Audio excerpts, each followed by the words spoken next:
สบายดีตัวนี้เฮาก็อยู่ที่ดอนกระทันนะพี่น้องปองปายเพราะสุขุสุขมื้อนี้ก็เฮาก็มีโอกาสได้มาดินมายามพี่น้องปองปายทางบ้านสุกุมาเมืองสุกุมาแขวงจำปาสักนะพี่น้องเนาะตอนนี้ก็พ่อแม่ครูบาอาจารย์เพิ่นพาเฮาไปดินบ้านยังวะบ่มีบ้านเป็นดอนกระทันได้ก็ท่านทางเขาแม่นบ้านปักกล้วยนะพี่น้องเนาะตอนนี้ก็เฮาก็สถานที่บอนดอนกระทันแล้วก็มันจะเบิ่งบรรยากาศทางในดอนกระทันมันสิมีกกกระทันแต่หรือว่ามีแต่ซื้อเนาะนี่จะเป็นกกกระทันเด้อพี่น้องเฮาใครบ่เคยเห็นกกกระทันนะกกกระทันธรรมชาติว้าวบ้านปักกล้วยดอนกระทันโซมีแต่กกกระทันมาซุ่มซื้อเนาะมีเด้อกกกระทันโอ้แต่ว่ามากนี่ คือสีร่นเบิดล่ะ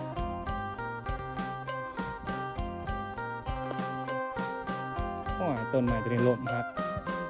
อันนี้จังวัฏสังขราสังขารทั้งหลายทั้งปวงบ่เที่ยงเนาะเพิ่นว่าดิโอ้ยเนาะเป็นเหี่ยวได้ต้นไม้ตาย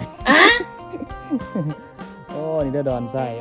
นั่นแหละดอนกันทันนะพี่น้องนี่ฮะเป็นกบกระทันนี่เริ่มปั่นกระทะลงก็ห้องสุขภาพกินแล้วกายมองกายยามเลยฮะกลัวดอกบริแบกใหม่แบกตกนี่เถอะ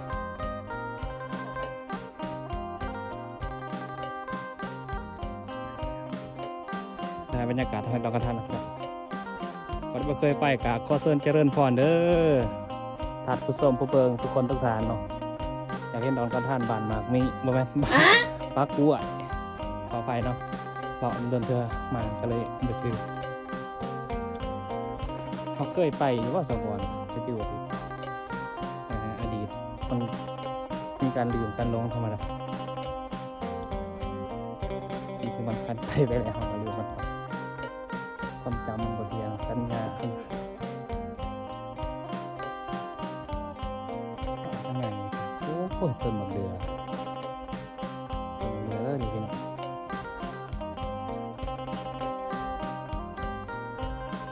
ก็มีพวกขามนะบ่มีพวกกลุ่ม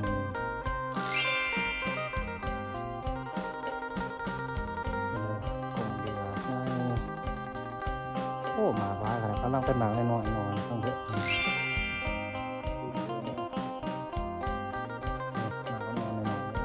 กำลังเปิดมาทุกทีแล้วโอ้มาคนลงนะ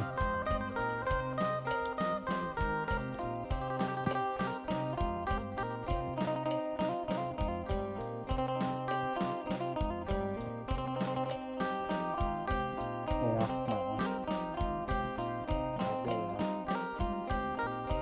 ข้างนอกข้างในเป็นหมักเรืออันนี้มันมองนี่จิตใจของคนทำคนเราจะหน้าตาดีแต่มันคงกันถามจิตใจแต่กระไรควร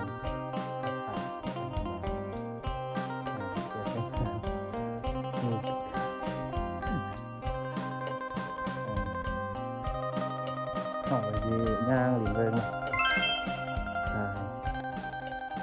ชมบรรยากาศทางในดอนกระทันแต่ที่ต้นนี้ขนาดนี้ต้นเดือโอ้ป้าหมาต้นเดือหลายต้นเดือแบบหลักฟ้าเลยต้นเดือ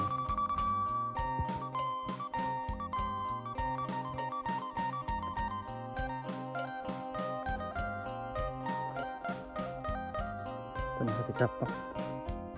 ที่เมื่อวานนั้นเนาะครูบาอาจารย์มาถึง7-8 องค์เพื่อมาเบิ่งมาชมวิวบรรยากาศทางในดอนกระทัน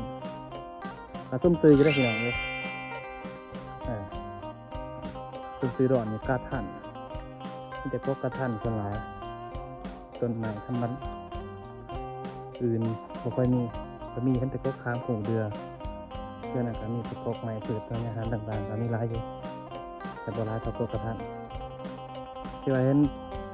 เปล่าพวกกับที่เป็นกกกระทันเด้อพี่น้องแต่ว่ามาช่วงนี้จะมาคอนเวิร์ตแล้วเนาะโอ้กี่คู่อ่ะให้ได้กี่คู่อ่ะตะกกเองเอาลง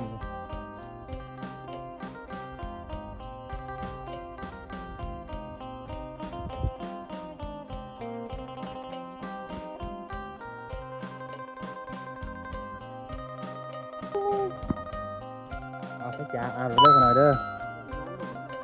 อาบได้บ่มีมังกรดอกอยู่ลุมบ่มีแขกบ่มีจระเข้เนาะแล้วก็ปูเดดมาเป็น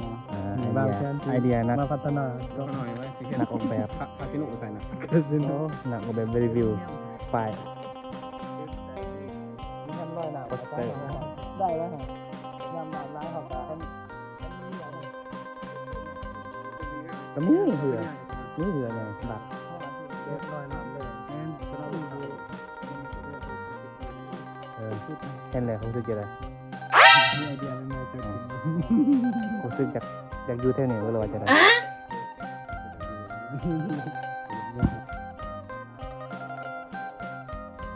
มีโซนเหรอเอาเองก็กดผ่า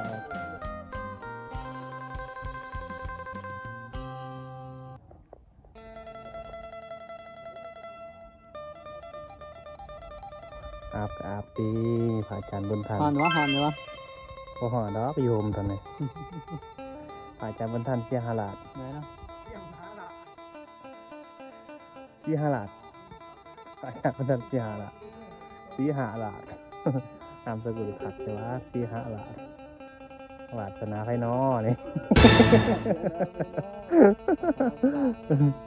วาสนาขน่อยอยู่แล้วเราได้หูนำได้เห็นเป็นบนตาได้เราได้จ่าเป็นบนปากเลยว้าววอลินโนวาสิเนาะคือคนเฮามันต้องมีความเพลิดเพลินสนุกสนานเป็นเรื่องธรรมดาเศร้าร้ายกระทุกร้ายอยู่แล้วพอดีแต่อยู่แบบกลางๆทุกข์ก็ดีทุกข์ก็จะดีใจกับมันลายทุกข์ก็จะที่เศร้ากับมันลายเนาะอยู่กลางอดทนเดี๋ยวก็ผ่านไปสำหรับนี่ก็ตอนอาจารย์สมเด็จจ่าโอ้ยมาตั้งใจเลยว่า